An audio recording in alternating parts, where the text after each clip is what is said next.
Hello बच्चों, कैसे हो? उम्मीद है आप सभी अच्छे होंगे, स्वस्थ होंगे और मस्त होंगे। हम लोग पढ़ रहे थे क्लास 12th का चैप्टर नंबर 13 प्रोबेबिलिटी, प्रायिकता। और सही लास्ट क्लास में हम लोगों ने जो आपकी ये प्रोबेबिलिटी है, प्रायिकता है, इस प्रायिकता के 13.1 के 5 क्वेश्चन कंप्लीट कर दिए थे, 1 से 5 तक क्वेश्चन। अब ये जो 1 से 5 तक क्वेश्चन थे, ये सह प्रतिबंध प्रायिकता पर आधारित क्वेश्चन थे। सह प्रतिबंध प्रायिकता का मतलब समझ रहे हैं? कंडीशनल जो प्रोबेबिलिटी होती है सह प्रतिबंध प्रायिकता, उस पर आधारित क्वेश्चन थे। आगे के जो क्वेश्चन आएंगे ना, वो भी सह प्रतिबंध प्रायिकता के क्वेश्चन आएंगे, लेकिन अलग अलग लेवल के। जैसे 1 से 5 तक में आपको एकदम सिंपल कहा है कि पी ऑफ ई है, पी ऑफ एफ दे रखा है, ई बाई एफ निकाल लो या प्रायिकता का योग नियम लगा लो। अब आपके थोड़े क्वेश्चन लैंग्वेज वाले आएंगे, जिनमें आपको थोड़ा थोड़ा सोल्व करना है ना। कैसे कैसे क्वेश्चन आएंगे देखो। पहला हो गया था अपने क्वेश्चन, इसको कर लिया था सही। हाँ, पहले दूसरे तीसरे चौथे और पांचवे तक कर लिए थे, यहां तक हो गई थी। आज छठे से देखना है ना। क्या कह रहा है कि 6 से 9 तक के क्वेश्चनों में ई बाई एफ ज्ञात करो। ई बाई एफ का मतलब आप समझते हैं? ई बाई एफ का मतलब होगा ऊपर इंटरसेक्शन, नीचे आपकी प्रायिकता है। एक सिक्के को कितनी बार उछाला हुआ है?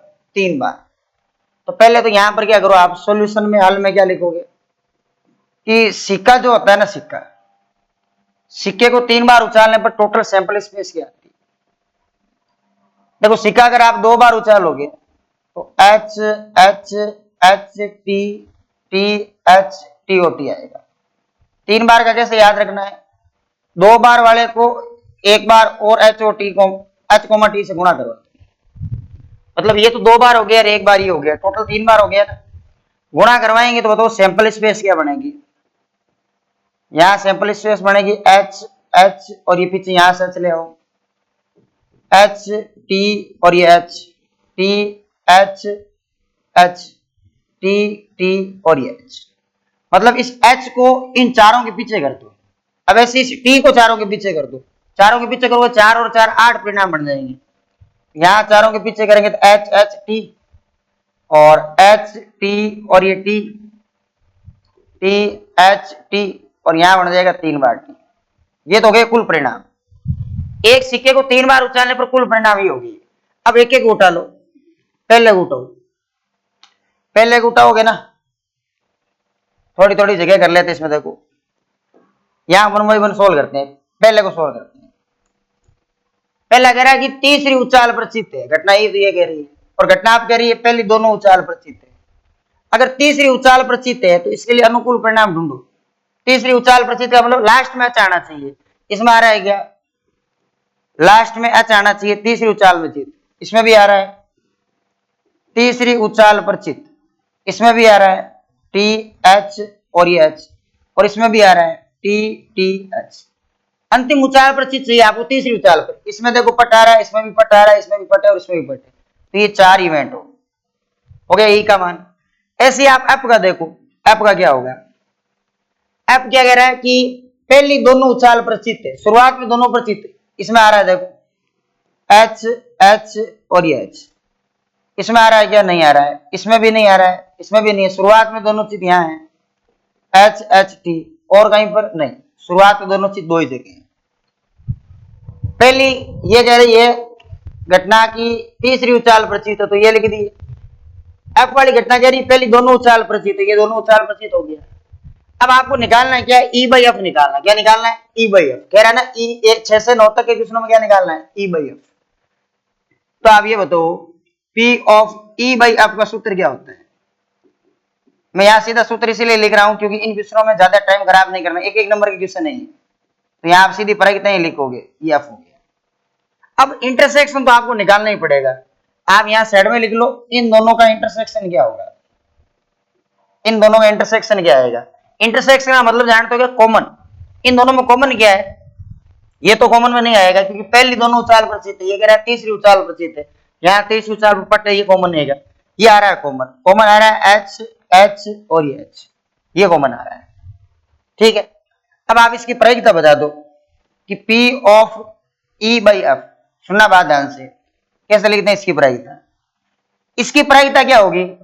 इसके लिए अनुकूल परिणाम कितना है? 1 है। टोटल देखो आप परिणाम कितने हैं, 8 है कि नहीं, तो प्रयोगिता होती है अनुकूल परिणाम बटे में कुल परिणाम, तो इसकी प्रयोगिता आएगी 1 बटे में 8। और पी ऑफ एफ की प्रयोगिता कितनी आएगी, एफ में कितने हैं 2, टोटल कितने हैं 8, तो इसकी प्रयोगिता आएगी 2 बटे में 8। 8 से 8 काट दो, यहां से जो प्रयोगिता आपकी बनेगी E by F, E by F की जो प्रोबेबिलिटी बनेगी वो बनेगी आपकी 1/2 1 बटा 2, क्या हो जाएगी 1/2 1 बटा 2। इसमें देख लो कोई दिक्कत है। ऐसे ही सेकंड वाला करेंगे हम लोग, यही कर लेते हैं, सेकंड वाला यही आ जाएगा।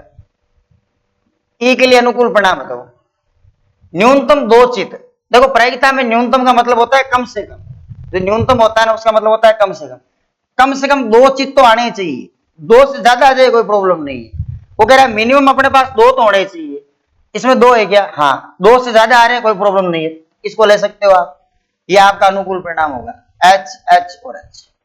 इसमें 2 आ रहे हैं, इसको भी ले लो, मिनिमम 2 तो होने चाहिए, 2 से ज्यादा भले हो जाए। इसमें भी आ रहे हैं क्या, 2 आ रहे हैं, और इसमें नहीं आ रहा है, एक ही आ रहा है, इसमें 2 आ रहे हैं एच एच ये टी, इसमें नहीं, इसमें भी नहीं आएगा, इसमें भी नहीं आएगा, ये लो, ये हो जाएगा आपका। जो घटना ई है ना उसकी सैंपल स्पेस क्या बढ़ेगी, 3 बार H H T H T H H H H D, ऐसा क्यों, कम से कम 2 चित तो चाहिए, 2 से ज्यादा है कोई प्रॉब्लम नहीं, 3 बार चित आ गया है। ऐसी घटना आप क्या कह रही है, अधिकतम एक चित, प्रायिकता में अधिकतम का मतलब होता है, इस वर्ड का मतलब होता है ज्यादा से ज्यादा एक चित आ जाए, ज्यादा से ज्यादा एक आ जाए, एक से ज्यादा नहीं आना चाहिए।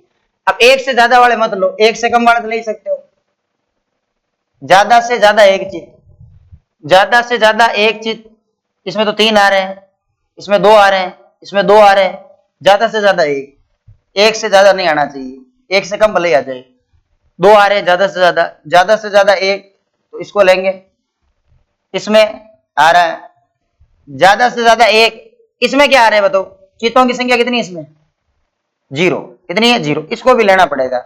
ऐसा क्यों कि ज्यादा से ज्यादा एक चित आना चाहिए, एक से कम भले आ जाए, एक से कम कितने चित आ सकते हैं 0 चित आ सकते हैं। ये ध्यान रखना, डबल टी वाली इवेंट इसके अंदर शामिल होगी, कंफ्यूज मत हो जाना।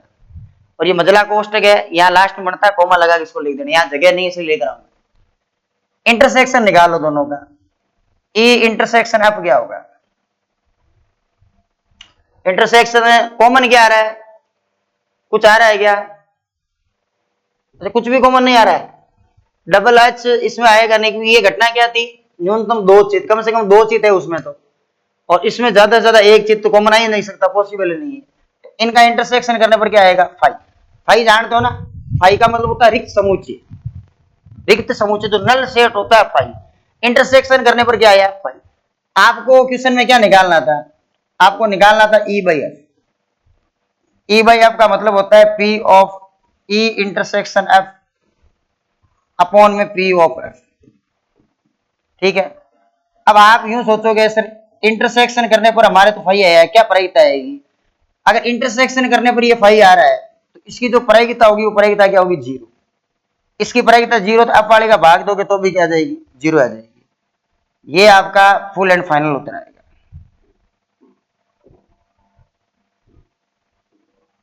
ये इनमें देख लो कोई दिक्कत है तो तुम्हारे, एक जो ये बच गया है ना, ये आपका HW रहेगा, ये अपना आप करके देखो, ये ट्राई करोगे अपना, इसमें भी आराम से कर सकते हैं। अधिकतम 2 पट, अधिकतम का मतलब होता है ज्यादा से ज्यादा, न्यूनतम का मतलब होता है कम से कम। हमेशा प्रायिकता के ऐसे क्वेश्चन जो आते हैं बोर्ड में 1 नंबर या 2 नंबर के अंदर, 2 में बहुत रेयर चांस है, या तो ऑप्शन वाला क्वेश्चन पूछ लेगा, या 1 नंबर के अंदर आपके आएगा सोल्व करने के लिए, तो आप इस टाइप से इनको लिख सकते हो, आराम से कर सकते हो। है क्या कोई दिक्कत इनमें, चलो ऐसे ही आगे क्वेश्चन और देखने को मिलेंगे, ये भी ऐसा ही क्वेश्चन है। क्या कह रहा है कि 2 सिक्कों को एक बार उछाला गया है, अच्छा ये आप जानते हो क्या, 2 सिक्कों को उछालने पर प्रतिदश समष्टि क्या आएगी, यहां पर मैं एस जो लिख रहा हूं इसका नाम क्या होता है, इसका नाम होता है प्रतिदश समष्टि, सैंपल स्पेस, इसका नाम होता है प्रतिदश समष्टि, सैंपल स्पेस। एस बराबर सिक्के को 2 बार उछालेंगे तो या तो दोनों चित आएंगे, या एक चित एक पट, या पहले सिक्के पर पट दूसरे पर चित, या दोनों सिक्कों पर क्या आएगा पट आएगा, ऐसे ही होगा। अब ये कह रहा है कि पहले के अंदर दो पूछ रखे हैं, दूसरे में भी दो घटनाएं आपको दे रहे कि दोनों पूछ रखे हैं, 1 बाय 1 हम लोग लेते हैं इनको। देखो फर्स्ट वाला क्या कह रहा है, घटना ई की सैंपल स्पेस लिख दो और एफ की सैंपल स्पेस लिख दो। अच्छा इन घटनाओं को पढ़ के ई और एफ की सैंपल स्पेस लिख सकते हो क्या? कैसे? देखो एक सिक्के पर पट प्रकट होता है, एक सिक्के पर पट कहां हो रहा है, इसमें हो रहा है, इसमें हो रहा है, तो एक ही सिक्के पर पट प्रकट होता है, ये लो। अगला क्या कह रहा है, एक सिक्के पर चित्त प्रकट होता है, सेम ही आएगा फिर, एक सिक्के पर होता है दोनों पर नहीं होता है, चित्त प्रकट होगा तो भी यही आएगा HTTH। अगर आप इन दोनों का इंटरसेक्शन भी कर लोगे तो आपको पता है इंटरसेक्शन करोगे तो सेम ही उत्तर आ जाएगा। कुल मिला के इसकी प्रायिकता भी एक आनी है। समझ गए होगा कैसे कि ई बाई एफ जब निकालेंगे, ई बाई एफ, तो P E intersection F upon में क्या होगा, पी ऑफ एफ होगा। यही क्यों निकाल रहे हैं, क्वेश्चन नंबर 6 से लगाकर 9 तक यही पूछ रखा है, 6 से लगाकर 9 तक यही पूछ रखा है। तो इसको अगर आप करोगे तो यहां देख लो, इसकी वैल्यू जितनी आएगी, जितनी प्रायिकता इसकी आएगी 2/4 आएगी। कैसे ही कर लो, एक आएगा उत्तर। एक ऐसे इसकी भी प्रायिकता 2/4, अनुकूल 2 कुल कितने हैं 4, अनुकूल 2 कुल कितने हैं 4, तो प्रायिकता क्या आ जाएगी, क्योंकि ये तीनों चीजें सेम आ गई, सेम आएगी तो प्रायिकता कितनी आ जाएगी, एक आ जाएगी। तो इसकी पहले की जो प्रायिकता आएगी वो एक आएगी। दूसरे में क्या पूछ रखा है, देखो यदि कोई पट प्रकट नहीं होता है, यदि कोई पट प्रकट नहीं होता है, घटना ई है, तो घटना ई का मतलब कोई पट प्रकट होगा ही नहीं, तो दोनों में चित्त होगा, फिर दोनों ही सिक्कों पर पट नहीं हो रहा, चित्त होगा। कोई चित्त प्रकट नहीं होता है, दोनों ही सिक्कों में चित्त प्रकट नहीं हो रहा है, तो यहां पर क्या प्रकट होगा, पट प्रकट होगा। चित्त नहीं हो रहा है तो पट होगा, और पट नहीं होता क्या होगा, चित्त होगा। तो एच एच और क्या हो जाएगा, टी एच हो जाएगा। अब आप तो इनका इंटरसेक्शन करेंगे तो क्या आएगा, इनका इंटरसेक्शन करने पर आएगा 5, यानी इसकी जो प्रायिकता आएगी वो क्या आएगी, 0। यानी अगर आप यहां से ई बाई एफ निकालते हैं, ई बाई एफ, तो यहां से P E intersection F upon में सूत्र क्या होता है, पी होगा। अगर इंटरसेक्शन 5 के बराबर है तो इंटरसेक्शन की प्रायिकता 0, ऊपर 0 है, कोई भाग दोगे नीचे से कैसी भी प्रायिकता है चाहिए, ऊपर अगर 0 है तो इसकी वैल्यू भी क्या बनेगी, 0। इसमें देख लो कोई दिक्कत है तो,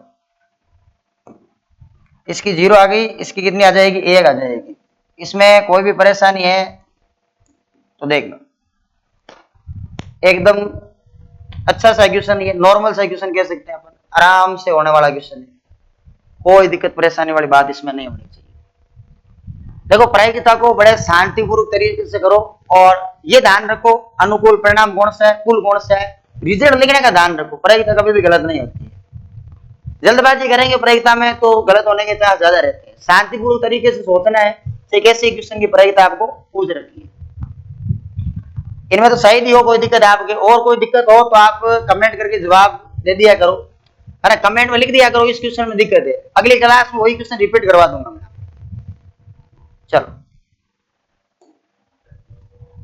8वां क्वेश्चन क्या कह रहा है, एक पासे को 3 बार उछाला गया है। अब ये तो पॉसिबल ही नहीं है, पॉसिबल तो है पासे को 3 बार उछालना, मैं ये कह रहा हूं लिखना पॉसिबल नहीं है, क्योंकि 2 बार उछालने पर 36 आती है, 3 बार उछालने पर कितनी आएगी, टोटल 216 आएगी, तो वो पॉसिबल नहीं है लिखना, तो अलग तरीका अपनाएंगे। तीसरी उछाल पर संख्या 4 प्रकट होना, इनको बाद में पढ़ेंगे, पहले 3 बार को देखो आप। अच्छा 3 बार में एन ओपस कितना आएगा, अब एन ओपस क्या मतलब होता है इसका, नंबर ऑफ सैंपल स्पेस। एक पासा फेंका 6 आई, दूसरा फेंका फिर 6, तीसरा फेंका फिर 6, 3 बार गुणा करवा लेंगे तो 200 और क्या जाएगा, 16। ठीक है, अब लिखने का क्या तरीका होगा, देखो हमेशा ध्यान रखो, प्रतिदश समष्टि जो लिखते हैं ना वो हमेशा किसमें लिखते हैं, समुच्चय में। समुच्चय आपको बताओ तो 2 विधियों से लिखा जाता है, एक तो समुच्चय निर्माण विधि, एक रोस्टर विधि। इन जनरली हम लोग लगभग क्वेश्चनों में क्या करते हैं, रोस्टर विधि का उपयोग करते हैं, जल्दी समझ में आती है। जबकि कभी कभी ऐसा होता है कि रोस्टर विधि लिखना पॉसिबल नहीं है, जैसे इसके अंदर है भाई पूरी 216 इवेंट लिखना, अपन लिख तो सकते हैं लेकिन पूरा बोर्ड भर जाएगा, नहीं कोई काम की है। तो ऐसे क्वेश्चनों को हमेशा रोस्टर विधि में नहीं लिख के किसमें लिखना चाहिए, समुच्चय निर्माण विधि में।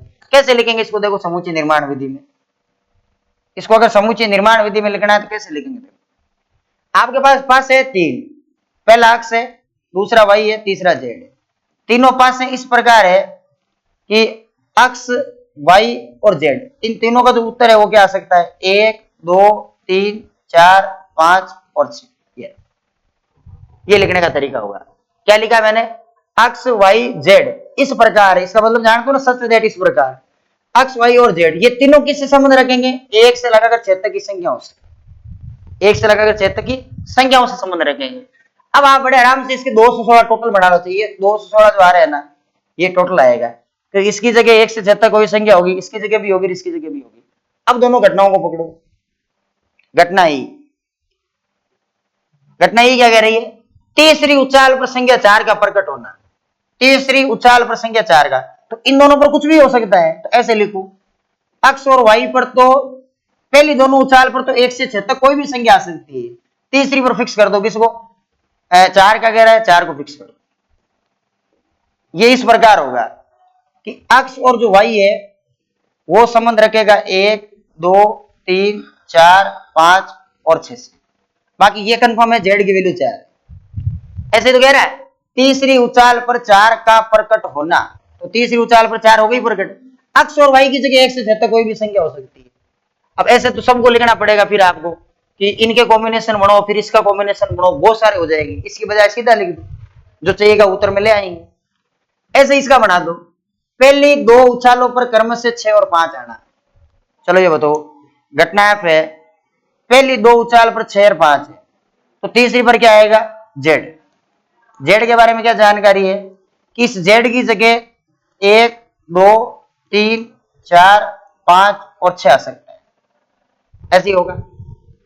अब आप चाहो तो इसका तो आप है ना, एफ जो आपको नजर आ रहा है ना, एफ का तो आप रोस्ट रूप भी लिख सकते हो, कितने आएंगे, 6 आएंगे, क्योंकि यहाँ 1 2 3 4 5 6 कर लो, तो एफ का तो रोस्ट रूप भी आ सकता है।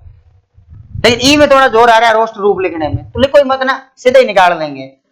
आपको थोड़ा दिमाग लगाओ लिखने की बजाय, आपको पता है ई बाई एफ लगाना है, तो आपको इंटरसेक्शन की जरूरत पड़ेगी। आप ये बताओ इन दोनों का इंटरसेक्शन क्या आएगा रोस्ट रूप में, क्योंकि 216 तो टोटल है, कॉमन क्या आएगा, देखो यहां 1 रखूंगा तो कॉमन आएगा, नहीं आएगा। इसका मान क्या रखूं कि कॉमन आ जाए, 4 रखने पर आ रहा है, देख लो ये 4 एक ही बार आ रहा है, क्योंकि इसके पीछे 4 आ रहा है सब में, एक्स और वाई की जगह कुछ भी रख लो, लास्ट वाली संख्या हमेशा 4 आएगी, तो इसमें 4 कब आएगा, जब आप 4 रखोगे, यानी कॉमन आएगा 6 5, 6 5 तो फिक्स है, पीछे 4 आएगा तभी कॉमन आएगा, ये 4, केवल एक इवेंट कॉमन आएगा। समझे बात, एक ही क्यों आ रहा है, क्योंकि ये कह रहा है कि यहां पर जो तीसरी उचाल है ना उस पर 4 है, तो यहाँ तीसरी उचाल पर 4 कितनी बार आ सकता है, एक ही बार आ सकता है, तो अनुकूल परिणाम 1 होगा कि नहीं होगा। अब आपको ये कहा है कि भाई आप क्या निकाल लो, ई बाई एफ निकाल लो, ई बाई क्या निकाल लो, एफ निकाल लो। ई बाई एफ का सूत्र क्या होगा, ई इंटरसेक्शन एफ अपॉन में होगा पी ऑफ एफ, यही होगा। इंटरसेक्शन का उत्तर निकाल लो कितना आएगा, इंटरसेक्शन का उत्तर है अनुकूल परिणाम 1, टोटल होते हैं 216, ये 216। अब पी ऑफ एफ, आप बताओ एफ के अंदर कितने परिणाम है, रिजल्ट कितने हैं, 1 2 3 4 5 और 6 है कि नहीं है, क्योंकि इसके अगर आप कौन सी विधि में रोस्टर में लिखोगे तो अनुकूल परिणाम कितने आएंगे, 6 आएंगे कि नहीं आएंगे, भाई 1 रखोगे फिर 2 2 से लगाकर 6 तक कैसे रखोगे, तो अनुकूल परिणाम कितने आए इसके 6, और टोटल कितने हैं इसके 216। इनको काट दो आपस में, तो इसकी प्रायिकता जो आएगी वो क्या आ जाएगी, 1/6, यानी आपका यहां से जो ई बाई एफ आएगा, ई बाई एफ क्या आ जाएगा, यहां से जो ई बाई एफ आएगा वो क्या आ जाएगा 1/6 में क्या आ जाएगा 6। इसमें देख लो कोई दिक्कत आपके है, ये ठीक ठाक सा क्वेश्चन है, क्योंकि इनमें थोड़ा इनका यहाँ समुच्चय निर्माण विधि का आपको उपयोग करना है, ये ध्यान देना है समुच्चय निर्माण विधि में, क्योंकि लिखने में कभी कभी प्रॉब्लम हो जाती है फिर कि इसको लिखेंगे कैसे, रोस्टर में लिखे कैसे लिखे, आवश्यक नहीं हमेशा रोस्टर में लिखे, प्रायिकता में समुच्चय का उपयोग करते हैं, और समुच्चय को लिखने की 2 विधियां हैं, समुच्चय निर्माण विधि और रोस्टर विधि। इन जनरली हम लोग किसमें लिखते हैं, रोस्टर में, लेकिन फिलहाल किसमें लिखेंगे, समुच्चय निर्माण विधि। हाँ देख लो इसमें है क्या कोई दिक्कत, ज्यादा हार्ड है नहीं क्वेश्चन वैसे, है ना, और आराम से क्लियर होने वाले क्वेश्चन है। चलो नोआ कह रहा है एक पारिवारिक चित्र में माता पिता व पुत्र यादृच्छा खड़े हैं, यादृच्छा मतलब सीधे खड़े हैं एकदम, यादृच्छा में हमेशा ध्यान रखो घोड़ घेरे में नहीं होते। यादृच्छा खड़े हैं तो हमेशा आप यही मान के चलोगे वो एक सीधी रेखा के अंदर खड़े हैं। कौन कौन खड़े हैं? माता, पिता और पुत्र। मान लो 3 व्यक्ति है, 3 व्यक्तियों के एक सीधी रेखा में खड़े होने के कुल परिणाम कितने होते हैं, रिजल्ट कितने होते हैं, या कुल तरीके आपने पढ़े होंगे परमोटेशन कॉम्बिनेशन में कितने होते हैं एक सीधी रेखा में खड़े होने के? फैक्टोरियल 3। अगर 4 व्यक्ति होते तो फैक्टोरियल 4, 5 होते तो फैक्टोरियल 5। जितने व्यक्ति होंगे उतने क्या लगा दो, फैक्टोरियल लगा दो, वही उसका जवाब होगा। तीनों के एक सीधी रेखा में क्या लिखोगे सॉल्यूशन में कि एक सीधी रेखा में, एक सीधी रेखा में खड़े होने के कुल तरीके, खड़े होने के कुल तरीके। अगर आप एक सीधी रेखा में इनको तीनों को खड़े करोगे तो फैक्टोरियल 3 के बराबर होंगे, जिसका उत्तर क्या होगा 6। यानी यहां से अगर मैं टोटल रिजल्ट की बात करूं प्रायिकता के लिए, कुल परिणाम कितना आया? 6 आया। 6 तरीके हो सकते हैं। अब आपको ये भी देखना वो 6 कौन कौन से होंगे। तो यहां पर सैंपल स्पेस एस आपको लिखनी है। यहां बताओ कौन कौन से होंगे। देखो माता के लिए हम लोग एम यूज में लेंगे, पिता के लिए एफ यूज में लेंगे और पुत्र के लिए एस यूज में लेंगे। सन, फादर एंड मदर, ये तीनों यूज में लेंगे। देखो 6 स्थितियां पढ़ना बहुत आसान काम है, सही तरीके से सुनना। अपने मन से कोई भी एक स्थिति लिख दो। मान लो मैंने लिखा कि माता, पिता और ये पुत्र। अब क्या करो, या तो एम को पकड़ो या एफ को या एस को, किसी एक को पकड़ो। जैसे आपने एस को पकड़ा, एस 2 बार तो इस साइड रहेगा, एक बार तो रहेगा, एक बार और रखो। एस इस साइड तो चेंज करो, इसमें एफ आगे एम ही हो गया, ठीक है। अब एस को 2 बार ले लो बीच में लोगे तो एक बार एम यहां, एक बार एफ यहां, एक बार एफ यहां, एक बार एम यहां। अब एस को 2 बार लो इस साइड, इस कोने पर, एस और एस, एस और एस। तो यहां एम लिख दो, यहां एफ लिख दो, तो फिर यहां एफ लिखो और यहां क्या लिख दो, बन गए सीधे सीधे। भाई करना क्या है, देखो 3 चीजें हैं। ये 2 बार पीछे आ गया, 2 ही बार आगे आ गया, 2 ही बार बीच में आ गया। ऐसे एम है, 1 बार आगे, 2 बार आगे, 2 बार पीछे और 2 बार बीच में, ऐसे अप आएगा। तो टोटल 6 है, तो 2 बार इस कोने पे, 2 बार इस कोने पे, 2 बार बीच में, टोटल क्या हो जाएंगे 6 हो जाएंगे। अब अपनी घटनाओं पर आ जाओ।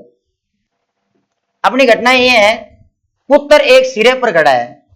सिरे का मतलब समझ रहे हो क्या, साइड में खड़ा है एकदम। सिरे पर देखो यहां पर भी है, ये साइड मेरा, यहां पर भी सिरे पर है। सिरे पर मतलब या तो फर्स्ट में या लास्ट में, यहां मिड में है, यहां भी मिड में है। यहां एस एम एफ सिरे पर है और यहां एस एफ एम यहां भी सिरे पर है, पुत्र सिरे पर हो गया, ठीक है। अगला कह रहा है कि पिता मध्य में खड़े हैं। पिता मध्य में खड़े होने वाले बीच में खड़े हैं। अब बीच वाला देखो कहां है, यहां होगा एक तो ये वाला इवेंट, पिता मध्य में खड़े हैं। और पिता मध्य में कहां खड़े हैं, इसमें माता खड़ी है मध्य में, यहाँ पुत्र, यहाँ माता, वहां पर एस एफ और, ठीक है। अब आप बता दो दोनों में कॉमन क्या आएगा। कॉमन क्या है, ये भी कॉमन है, ये भी कॉमन है। इंटरसेक्शन का मतलब कॉमन होता है। ये भी एस वाला है, देखो इवेंट ये रहा, ये भी एस वाला है, वो लास्ट वाला रहा, तो कॉमन वापस ये आ रहा है S M F S F M. अब आपको 6 से 9 तक के क्वेश्चनों में किताब में ये कह रखा है कि आपको निकालना क्या है, ई बाई एफ निकालना है। तो ई बाई एफ कैसे निकालते हैं भाई, ई बाई एफ निकालना है तो ई इंटरसेक्शन एफ कर लो, बट्टे में कर लो पी ओ का। अब आप समझ गए होंगे कि इंटरसेक्शन की प्रायिकता कितनी आएगी, 2/4, अनुकूल परिणाम 2 और कुल कितने 4, 2/4 का मतलब 1/2। एफ की प्रायिकता कितनी है, अनुकूल परिणाम 2, टोटल कितने हैं 4, 1/2, 1/2, 1/2 से कटेगा तो यहाँ क्या जाएगा 1 समझे बात। एक कैसे आया, अनुकूल परिणाम कितने हैं इसके 2, इसके भी कितने हैं 2, तो सेम ही रहेगी प्रायिकता, तो कट के कितना बन जाएगा 1 बन जाएगा। ये थे आपके 6 से 9 तक क्वेश्चन जिनमें आपको ई बाई एफ निकालना था। वो थोड़ा थोड़ा क्या कर रहा है, क्वेश्चनों को डिफिकल्ट करते जा रहा है। जैसे पहले 1 से 5 दिए, उनमें सीधी आपके वैल्यू दे रखी थी तो डायरेक्ट निकाल रहे थे। अब घटनाएं दे दी, घटनाओं की वैल्यू आपको पता करनी थी। अब आपको क्या करना है, वैल्यू भी आपको पता करनी है और घटनाएं भी आपको पता करनी है। ई कौन सी है, अप कौन सी है, ई बाई एफ निकालना है या अप बाई ई निकालना है। आगे वाले क्वेश्चन चेंज होने वाले हैं। फिर देखो कैसे, इसको पढ़ो, हो गया ना चेंज। यहां पर कुछ भी नहीं दे रखा है, घटना भी आपको ही बनानी है ना। ई बाई अप निकालना है, एफ बाई ई निकालना, वो भी आपको करना है। देखो ई बाई अप और अप बाई ई से कोई फर्क नहीं पड़ता है, कोई कैसे बना सकता, फिक्स नहीं होता ई बाई अप या अप बाई।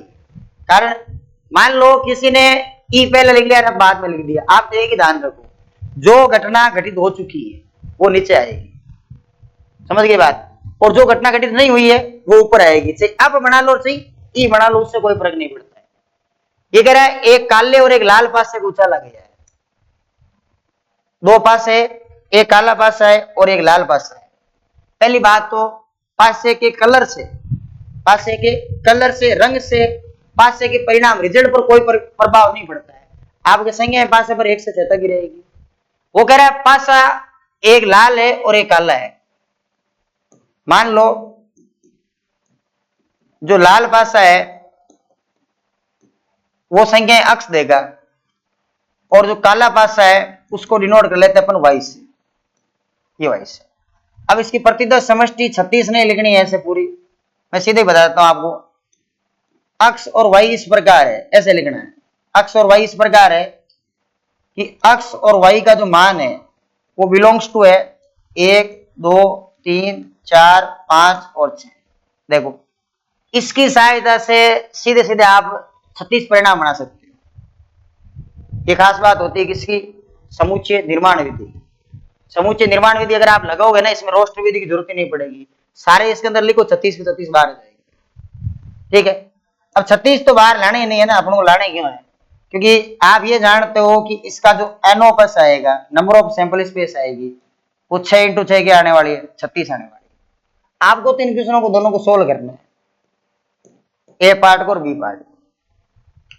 देखो इसमें थोड़ी सी क्वेश्चन में किताब में अलग दे रखा है, इसमें अलग है जानने का, मतलब किताब होना तो यहाँ चाहिए 9 से अधिक, यहाँ दे रखा 9, तो मैं आपको 9 का ही बता रहा हूँ। 9 से अधिक करोगे तो अलग उत्तर आएगा, किताब वाला मैच करेगा।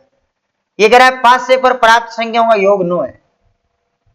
एक बार घटना लिख देते हैं, बाकी बाद में देखेंगे ई कौन सी है अब कौन सी है। मान लो ये घटना ई है, दो घटना मैं लिख रहा हूं, ए घटना ई और ए घटना मैं लिखूंगा एफ।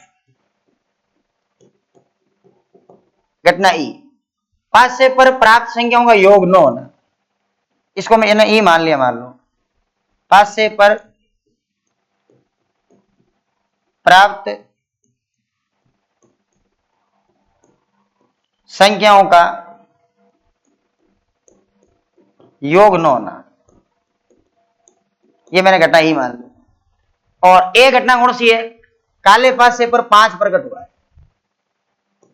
काले पासे पर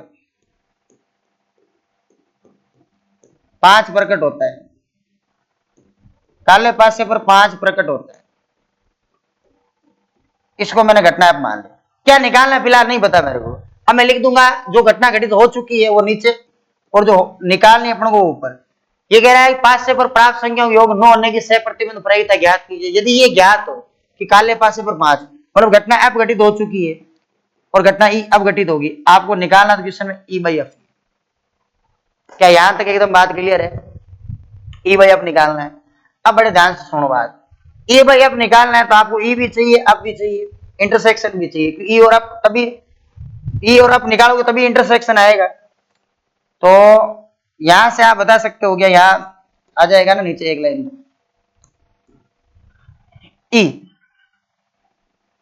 ई की सैंपल स्पेस लिख सकते हो क्या? देखो सैंपल स्पेस दो तरीके से लिखते हैं, या तो समुच्चय निर्माण में लिख दो, नहीं हो रही है तो, और हो रही है तो रोस्टर में लिख दो। 5 से पर प्राप्त संख्या योग 9 होना, तो रोस्टर में लिख सकते हैं। 9 कैसे होगा, पहली लाइन में तो होगा नहीं, लास्ट 7 होता है, दूसरी में होगा नहीं, तीसरे से स्टार्ट होगा, 3,6 होगा, एक 4,5 होगा, एक 5,4 होगा और एक हो जाएगा 6,3। 5 से पर प्राप्त अंकों का योग 9 होना। और घटना क्या है कि भाई काले पासे पर 5 प्रकट होता है, काले पर 5 प्रकट होता है तो लाल पासे पर कोई संख्या प्रकट हो सकती है, याद देख लो। काले पर 5 हो रहा है, y की जगह 5 फिक्स कर दो, इसकी जगह क्या आएगा 1 से 6 तक, यानी ऐसे 1 5, कोई बाउंडेशन नहीं है कि लाल पासे पर क्या हो रहा है, लाल पासे पर कोई सी भी संख्या हो सकती है, 3 5 4 5 5,5 और 5,6। बस आपको ये ध्यान रखना है, गड़बड़ कर दी क्या मैंने, हाँ लास्ट में यहाँ 6 आएगा और यहाँ 5। आपकी बाउंडेशन ये है कि लास्ट वाले पर वाई वाला है ना काला पासा, तो काले पासे पर 5 आना चाहिए, लाल वाले पर कुछ भी आ सकती है 1 से 6 तक की संख्या है। अब आप देख लो कॉमन क्या है दोनों में, ई इंटरसेक्शन एफ, ई इंटरसेक्शन एफ क्या कॉमन आएगा, पीछे 5 है वही कॉमन है, क्योंकि इसमें सब में पीछे 5 है, पीछे 5 एक ही है 4,5 के, तो ये एक अनुकूल परिणाम आ गया 4,5। अब आराम से प्रायिकताएं लिख दो, क्या दिक्कत है।